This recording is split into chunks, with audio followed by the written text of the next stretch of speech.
C'était quand même un gros Noël. L'école du jeu, en partenariat avec la boutique L'Imaginaire. Au-delà de vos attentes.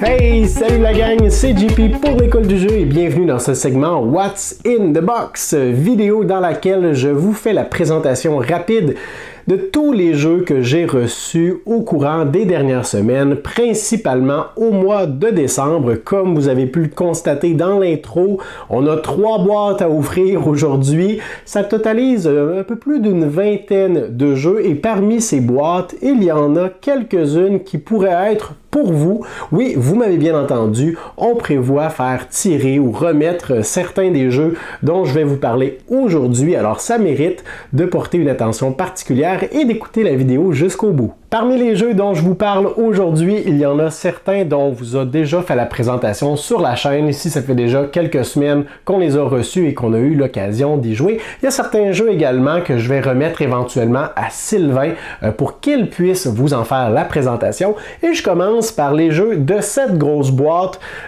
J'y vais complètement au hasard. Je récupère la première boîte que je touche et il s'agit de Roam and Roll dans sa version française, un jeu de Super Meeple de Nick Shaw et David Turczi. David Turczi qui est le maître du jeu en solo.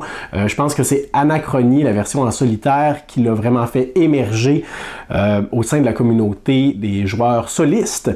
Roam and Roll est principalement un jeu de gestion, quand même un gros jeu, mais ce qui le rend unique, c'est que c'est un jeu de roll and write. Alors, on va écrire sur pratiquement tout le jeu et là, attention, le jeu est plastifié, donc c'est fait pour qu'on puisse écrire avec des crayons effaçables, que ce soit sur le plateau central où on va littéralement cocher les colonies qu'on a réussi à conquérir, on va dessiner des routes, on va dessiner des bâtiments également qu'on va avoir l'occasion de construire. Mais également sur notre plateau personnel qui représente notre personnage et ses différentes influences. On va pouvoir cocher les sénateurs qu'on a réussi à influencer. On va pouvoir noter les ressources auxquelles on a accès, etc., etc. Donc, beaucoup de choses dans cette boîte, dans un format roll and write. Je sais pas si en fait, je sais que je suis curieux de voir si ça tient la route. Est-ce que ce sera vraiment efficace? Eh bien, le temps nous le dira. J'ai également dans la boîte l'extension personnage. Alors, il y a 4 personnages qui viennent de base avec la boîte. C'est donc un aspect asymétrique selon le personnage qu'on incarne. Notre plateau de jeu individuel va être très différent. Et dans l'extension personnage, je crois qu'il y a 3 ou 4 personnages supplémentaires pour ajouter un peu de variabilité. On continue avec, tiens, complètement au hasard, vous allez voir, il y a des jeux de toutes les sortes, avec complètement dans un autre univers, le jeu Pitch Out, qui est un jeu de pichenotte ou de pichenette. On va avoir des petites rondelles de couleurs. On peut y jouer, je crois, 1 contre 1 ou en équipe aussi, on peut y jouer 2 contre 2. Et c'est sur ces petites rondelles, en début de partie, on va devoir faire une espèce de draft. On va devoir sélectionner les champions, les héros qu'on désire avoir dans notre équipe. On va s'installer sur une table, donc l'espace de jeu, c'est à vous de le déterminer. On pourrait jouer carrément par terre. Et il y a des petites plaquettes également de plastique qui vont nous servir comme obstacles. On va pouvoir les répartir comme bon nous semble. Et en cours de partie, on va donc pouvoir envoyer nos champions, nos héros, grâce à des petites pichenettes, essayer d'attaquer nos adversaires. Et chacun des héros, des personnages, va avoir des habilités, des capacités également qui va pouvoir influencer, par exemple, échanger de place avec une autre rondelle, etc. Alors, ça me semble être un petit jeu intéressant tout de même. Je suis curieux de l'essayer, en particulier peut-être que ma fille est un peu trop jeune encore pour ça, à 5 ans, avec les capacités, mais au moins, juste de pouvoir lancer des bouts de jeu à papa, c'est sûr qu'elle va être déjà emballée par ça. On a ici la mascarade des frères Grimm, dont Sylvain vous a fait la présentation tout dernièrement. Alors ici, on a encore un jeu qui est sous cello, qui n'est pas déballé. Et ça fait partie des jeux que peut-être on aimerait remettre à quelqu'un qui nous suit sur les réseaux sociaux, sur YouTube. Alors, c'est un jeu de déduction, d'identité secrète aussi, avec un peu de bluff. C'est un jeu pour 2 à 5 joueurs, donc il faut que je me souvienne, chaque fois que je fais la présentation d'un jeu, de mentionner le nombre de joueurs. Je n'y ai pas joué personnellement, alors je connais très peu d'informations sur le jeu, mais hey, si c'est un jeu qui vous intéresse, pourquoi ne pas nous l'indiquer dans les commentaires? On n'a pas décidé encore comment on procéderait pour nos tirages et tout ça, mais bon, je suis curieux de savoir qui s'intéresserait de remporter la mascarade des frères Grimm. Je continue encore, tiens, on va placer ça dans cet ordre-là, avec, qu'est-ce qu'on a ici? Ah, tiens! Mariposas, dans sa version française. Alors, Mariposas, qui, si je ne me trompe pas, oui, c'est bien ça, est le dernier jeu de Madame Elizabeth Hargrave qui nous a donné par le passé Wingspan. Alors ici, on est dans une thématique de papillons qui migrent vers le Canada et on devra faire migrer nos papillons de génération en génération pour les envoyer dans certaines régions du monde, dans certaines configurations également bien précises. Il y a des objectifs. Je n'ai pas joué au jeu encore.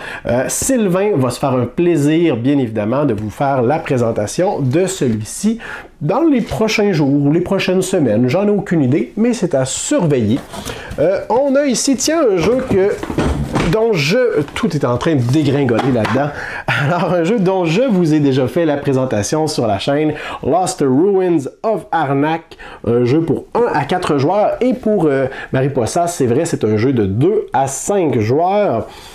Alors que dans Ruins of Arnak, j'ai eu l'occasion d'y jouer à 2 avec ma femme, j'ai pas encore eu l'occasion d'y jouer en solo. Si vous avez eu l'occasion d'y jouer seul, laissez-moi votre retour sur votre expérience de jeu dans les commentaires, ça m'intéresse. Mais si la présentation du jeu vous intéresse, vous pourrez encore une fois faire une recherche rapide sur notre chaîne ou consulter la description. Peut-être que je vais mettre le lien apparaître également à l'écran. Mais c'est un jeu qui est fort intéressant. On a quoi d'autre à l'intérieur? Ah, encore plusieurs boîtes.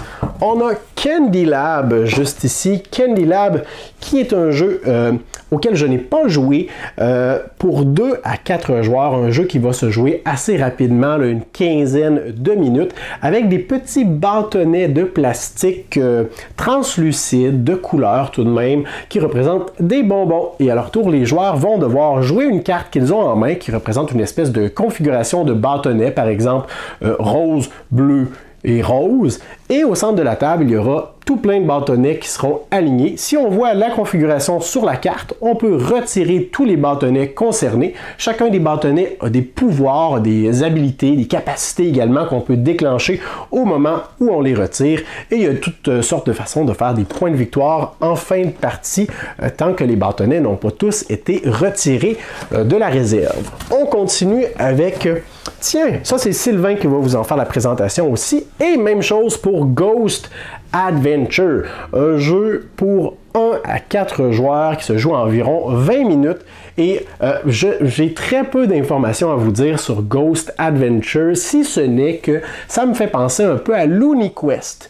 Looney Quest qui est un jeu où est-ce qu'on place notre espèce de plateau et on va devoir tracer un chemin sur une carte, parfois à l'aveugle, et on va essayer d'aller récupérer certains avantages, éviter des obstacles.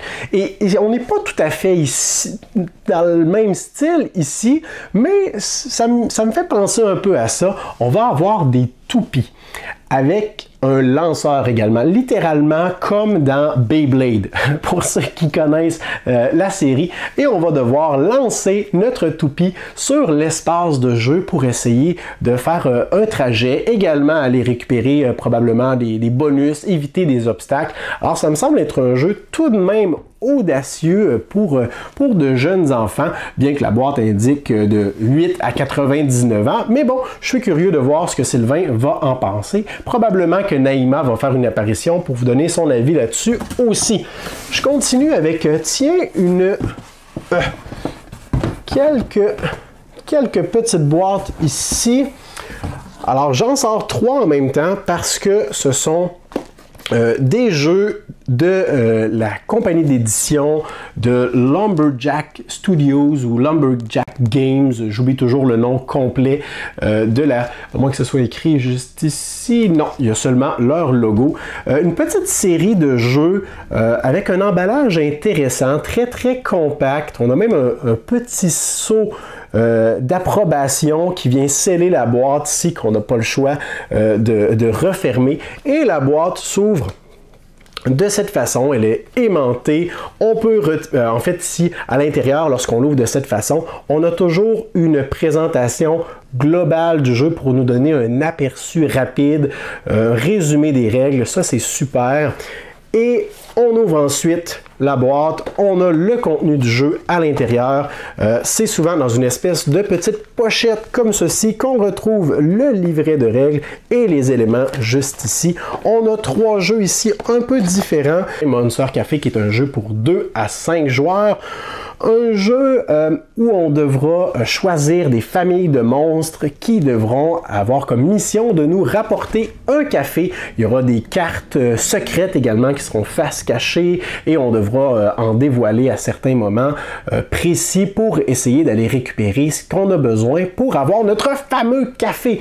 On a également, bon, elle tient pas toute seule, on a également ici Magic Rabbit qui est une espèce de mélange de déduction et de mémoire avec des jetons qui sont face cachée qu'on pourra consulter à certains moments et on devra se souvenir de l'emplacement, de l'ordre de certaines informations. Ici, on est dans un jeu pour 1 à 4 joueurs et finalement, on a ici Gold River qui est un jeu, celui-là, de Bruno Catala et de Bruno Feduti, un jeu pour 2 à 5 joueurs avec des mécanismes d'enchères, lancement de dés aussi. On va essayer de gérer nos pépites d'or, on va miser pour réclamer les propriétés qui sont devant nous sur la table et on va pouvoir les récupérer selon la résolution de l'enchère. Ce qui est intéressant avec l'enchère ici, c'est que la mise qui a été remporté, par exemple, je mise 4 lingots d'or ou 4 pépites d'or, ne s'en va pas directement dans la réserve. Ma mise que j'ai mis en jeu, eh bien, en suivant l'ordre de tour, eh bien, le joueur qui était après moi va pouvoir récupérer la moitié de ma mise, soit 2 pépites d'or, et en suivant encore une fois l'ordre de tour, le prochain va récupérer la moitié de ce qui reste, soit 1 pépite, et on va continuer de distribuer comme ça la mise qui a été mise au centre de la table. Donc ça, c'est une petite twist intéressante, et on va pouvoir lancer les dés pour activer, pour générer les ressources que nos bâtiments vont pouvoir nous donner accès. C'est pas terminé, il reste encore quelques boîtes à l'intérieur. On a ici Drac Attack, qui est une espèce de jeu semi-coopératif. Bref, tous les joueurs veulent voir le dragon mort au sol, mais par contre, au terme de la partie, il n'y aura seulement qu'un vrai gagnant. On va devoir gérer une main de cartes pour générer des points de combat, envoyer des cartes dans certaines sections du plateau central. Par contre, le dragon va se déplacer d'une zone à l'autre, va rendre certaines zones parfois inaccessibles. Et il y a toute une gestion des informations aussi. On doit se souvenir quelle carte notre adversaire auquel carte notre adversaire a accès, puisque au début de chaque tour, tous les joueurs vont dévoiler leur main pour déterminer qui sera premier joueur et ensuite vont la reprendre. Alors dès le commencement, avant de commencer la manche, je peux savoir déjà quelle carte mes adversaires ont en main et ça n'a pas le choix d'influencer mes actions subséquentes.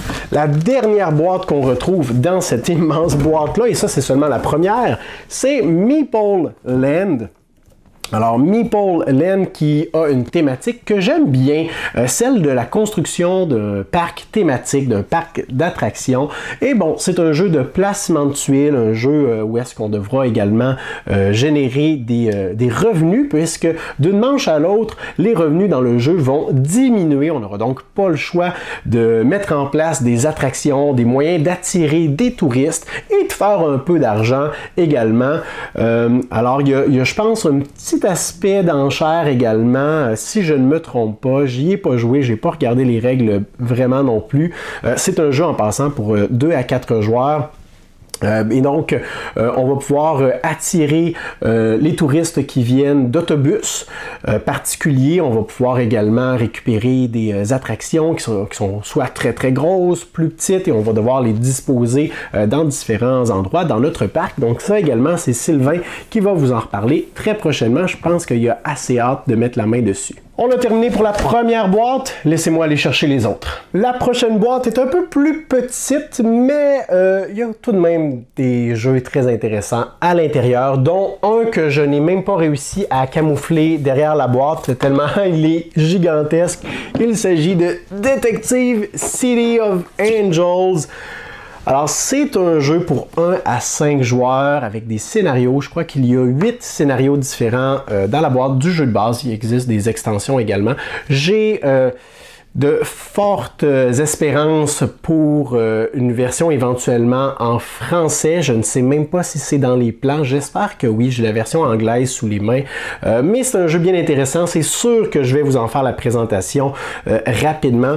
C'est un jeu où est-ce que les joueurs vont incarner des détectives, vont essayer de résoudre une enquête sur laquelle il y a très peu d'informations publiques au début de la partie, mais c'est un jeu qui est, du moins dans un de ses modes, purement compétitif. Donc tous les détectives vont essayer de s'entremettre des bâtons dans les roues, et en plus de ça, on a un joueur qui représente un peu comme le maître du jeu, qui représente le marionnettiste derrière toutes les trucs qui ne sont pas clairs, qui sont louches, qui se trament dans la ville. Alors lui, le maître du jeu, va avoir comme mission d'envoyer les détectives sur des fausses pistes, déterminer également à quelle information ils ont accès. Ça a l'air d'être un jeu hyper thématique que j'ai très très hâte de découvrir. On a également dans cette boîte Atlante dans sa version française. C'est un jeu pour 1 à 4 joueurs. Avec des plateaux, avec des trous à l'intérieur, des plateaux de double épaisseur, et on va insérer une carte dans le trou comme ça, dans la fente, et en cours de partie, on va pouvoir faire progresser, on va pouvoir glisser la carte à l'intérieur du plateau pour qu'elle soit de moins en moins visible, et lorsqu'elle aura complètement glissé, que seulement le bandeau inférieur de la carte va dépasser, on va pouvoir l'envoyer dans une pile où est-ce que là, elle va nous rapporter des points en fin de partie. On est dans une thématique ici avec le peuple des Atlantes, soit peuple sous-marin. Il existe une variante solo également qui nous a été proposée par monsieur Martin Montreuil, qui est notre David Turgzy national québécois. Alors, j'ai hâte d'essayer ça et de vous en faire la présentation également avec la variante de monsieur Martin Montreuil. Et là, ici, on a quelque chose d'un peu spécial. Regardez bien ça. On a Under Falling Skies, excellent jeu. Et on a aussi Under Falling Skies. Et là, si vous avez un bon sens de l'observation, vous avez peut-être remarqué une petite information différente sur les boîtes. Alors ici, tout en bas, on a comme information Jigsaw Puzzle. Alors pour faire une histoire courte, il y a de cela plusieurs semaines, je commande Under Falling Skies parce que c'est un jeu exceptionnel. J'ai hâte d'y jouer. Là, j'y ai joué, là, je parle à l'époque. Et je reçois cette boîte-ci tout excité. Je déballe la boîte, j'enlève la pellicule plastique. Et là, je trouve ça un peu bizarre parce que à l'arrière de la boîte, c'est la même image que sur le devant. Je me dis, bon, c'est pas très ergonomique, là, mais en tout cas, j'ai tellement hâte d'y jouer. Je trouve que la boîte fait beaucoup de bruit, un bruit un peu spécial. Et bon, j'ouvre la boîte et là, à l'intérieur, ce que je découvre me fait faire une crise cardiaque. Je découvre un casse-tête. 1000 morceaux qui représentent le dessus de la boîte Under Falling Skies. Et là, je me rends compte que c'est un article promotionnel et que je l'ai reçu par erreur. Alors que moi, ce que je voulais, c'était le jeu de société que j'ai reçu, bien heureusement, quelques jours après. Alors, c'est un jeu pour un joueur seulement, en solitaire, avec une campagne. On vous en a déjà parlé amplement sur la chaîne. Je vous ai fait également une session de jeu en solitaire. En solitaire, c'est la seule configuration possible. Mais si ça vous intéresse, vous irez jeter un coup d'œil. Et on vient de terminer une autre boîte. Alors, je vais aller chercher la dernière. En tout cas, je crois que c'est la dernière. Je commence à me sentir un peu envahi, mais rien ne va m'arrêter avec l'exploration de la dernière boîte. Et ce n'est pas parce que c'est la dernière boîte que j'ai gardé les moins bons jeux pour la fin. C'est tout le contraire. Je commence, tiens, avec Codex Naturalis. Une toute petite boîte métallique, un jeu pour 2 à 4 joueurs qui m'a bien surpris. Alors, j'ai eu l'occasion tout dernièrement d'y jouer à 2 joueurs. Vraiment une belle surprise. C'est un jeu de, on pourrait appeler ça là, du placement de tuiles, même s'il n'y a aucune tuile, c'est surtout des cartes. Donc, on va avoir 3 cartes en main à notre tour et à notre tour, on peut faire 2 actions. On doit faire 2 actions en fait. La première, c'est de prendre une des cartes qu'on a en main et la jouer sur notre espace personnel, dans notre codex. Et la deuxième action qu'on va faire, c'est de récupérer une des cartes disponibles dans la réserve qui va s'ajouter à notre main. On a toujours 3 cartes en main. Il y a des objectifs qui sont communs, il y a des objectifs qui sont personnels. Et ce qu'on va faire en cours de partie, c'est qu'on va créer une espèce d'arborescence de cartes. Donc au départ, on va commencer avec une seule carte au centre de notre espace personnel et sur chacun des coins de la carte, il y a des secteurs qui peuvent être accessibles ou non et on va pouvoir venir y ajouter un autre coin de carte en les superposant, ce qui va créer justement une espèce d'arborescence, un codex. Les ressources qui sont disponibles, qu'on ne cache pas, eh bien elles sont accessibles. Ça peut nous permettre de mettre en jeu des cartes dorures qui sont plus efficaces, qui nous permettent de marquer des points. C'est un petit jeu qui va se jouer en 20 à 30 minutes, qui est très très satisfaisant aussi. Alors une belle petite découverte dont j'ai hâte de vous parler sur la chaîne. D'ailleurs, Vincent va participer à un challenge qui sera diffusé sur Facebook, je crois, dans Codex. Il va affronter, si je ne me trompe pas, Anne-Catherine de Etugame et le professeur Board Game David Couteau, ainsi que Philippe Gariepi de la page Facebook Onboard. Ça mérite de jeter un coup d'œil à cet événement. Et de mon côté, je vais sûrement vous faire la présentation du jeu. Je continue avec New York Zoo. New York Zoo qui est tellement mignon. Regardez le dessus de la boîte. J'avais aucune information sur le jeu que j'avais déjà envie d'y jouer. Alors c'est un jeu de placement de tuiles. On va également devoir gérer nos animaux qu'on va pouvoir placer dans notre zoo, la reproduction de nos animaux également. Et l'objectif ici n'est pas de faire le plus grand nombre de points, c'est plutôt un jeu de course sans toute la thématique de Formule 1 et de voiture. En fait, l'objectif, c'est de construire complètement notre zoo avant les autres joueurs. C'est un jeu de Uwe Rosenberg aussi, alors un style visuel vraiment auquel on n'est pas habitué avec Uwe Rosenberg. Bon, ça reste des polyminos, un jeu de placement de tuiles, alors ça reste tout de même dans sa catégorie. C'est un jeu pour 1 à 5 joueurs. Je continue avec, tiens, une petite boîte dont je vous ai déjà parlé il y a quelques minutes, Gold River, un jeu de Bruno Catala et de Bruno Feduti. Pourquoi on en a une deuxième boîte? Ben, peut-être pour vous récompenser, alors pour vous dire merci ou tout simplement pour vous gâter en ce début d'année 2021. Alors ça aussi, Gold River, ce sera parmi les jeux qu'on veut faire tirer, qu'on veut remettre éventuellement aux gens qui nous suivent. Et tiens, on a ici Exit. Alors, dans la catégorie des jeux de défis, d'évasion, de résolution d'énigmes, j'ai beaucoup aimé les Exit. J'ai un petit penchant pour les Unlock, mais Exit sont toujours des expériences intéressantes. Un petit jeu pour 1 à 4 joueurs, mais on peut y jouer à plus. Là, nous, on y a déjà joué jusqu'à 6 joueurs. Ce qui est particulier avec les Exit, c'est qu'on est invité à détruire souvent le matériel, à le couper, à le coller, à le plier, à le déchirer, à l'insérer dans des position et disposition qu'habituellement avec des jeux de société, on se dit non, non, fais pas ça avec mes cartes. Ici, c'est ce qui nous est demandé. La Maison des Énigmes, c'est un scénario de niveau débutant, alors facile. J'ai bien hâte de m'y lancer. Probablement qu'on va savourer ça ensemble, ma femme et moi, dans les prochains jours. Je continue avec, tiens, un jeu dont on vous a déjà parlé amplement sur la chaîne, ça va être rapide, L'Île des Chats. Vince et Nancy vous en ont fait la présentation ensemble, une petite critique de couple aussi. De mon côté, je vais vous proposer prochainement une session de jeu en solitaire, je sais pas quand, là, de L'Île des Chats. C'est un jeu pour 1 à 4 joueurs, d'un autre jeu de Polymino, mais ici, on a des choix déchirants à faire. On peut pas tout faire ici, on doit se brancher, on doit choisir une stratégie, on doit avoir une orientation. Il y a des cartes objectifs communes, il y a des cartes objectifs qui sont secrètes également. Il y a toute une gestion de cartes.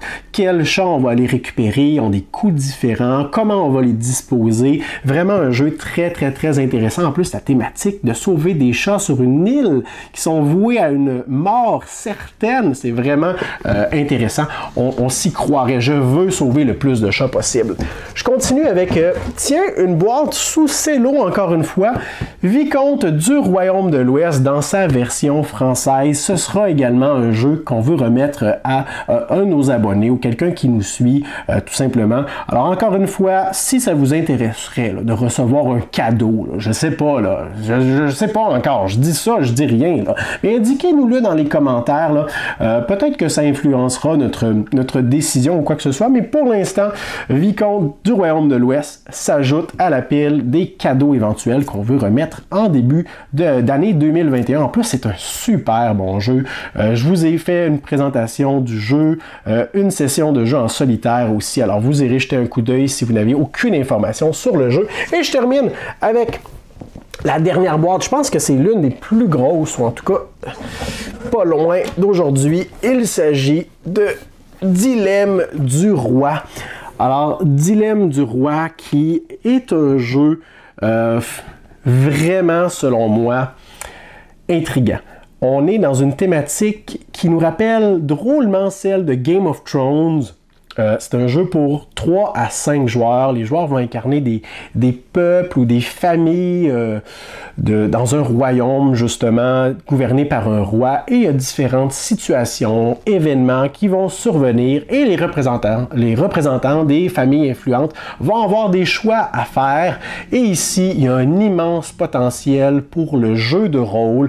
Entrer dans son personnage, il y a probablement plusieurs situations qui ne sont pas éthiques du tout qui vont survenir et là les joueurs vont devoir voter à savoir qu'est-ce qui se passe avec le royaume, qu'est-ce qu'on fait face à telle situation. Faut se souvenir que c'est un jeu avec une campagne, des scénarios, il y a une tonne d'enveloppes, je crois qu'il y a 80, peut-être plus, peut-être moins, j'en ai aucune idée. Peut-être que c'est beaucoup plus que 80 ou beaucoup moins, je m'en souviens pas.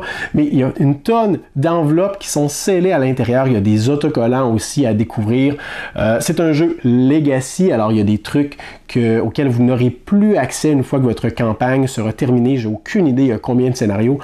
Mais ça, c'est sûr que j'ai hâte de jouer avec mes bons amis. Surtout la version française. Je suis convaincu qu'on va rentrer à pieds joints dans la thématique de ce jeu. Alors voilà pour ce qui était de cette vidéo et de la réception récente des différents jeux qui sont aboutis chez moi. J'espère que vous avez apprécié la présentation d'aujourd'hui. Si c'est le cas, laissez-moi un pouce vers le haut. Laissez-moi également vos commentaires. N'hésitez pas à m'indiquer dans la section appropriée si vous aimeriez ça être récompensé ou être gâté par un prix, un jeu ou quoi que ce soit.